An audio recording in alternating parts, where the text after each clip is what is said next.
I remember my Uncle Ken, who's now passed away, and years ago, we have a family meeting once a year. We look at our collective financial situation and aggregate situation, and our collective income was up from the year before, so our taxes paid was up, and one of my conservative cousins was complaining about paying more taxes, and my Uncle Ken looked at me and said, we should want to pay more taxes, because that means we're doing better.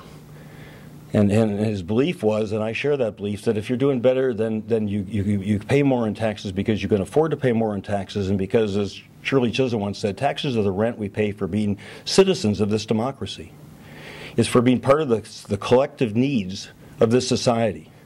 And if I stand for anything in this campaign, and I would stand for anything as governor of Minnesota, it would be that sense of a collective responsibility that we have, and our individual responsibility to that collective need, which is the education of our children, which is good infrastructure, good health care, good quality of life, good state and local government services, upon which all of us depend, and upon which the well-being of this state depends, upon which the success of this state in the past is dependent, upon which the success of this state in the future is dependent.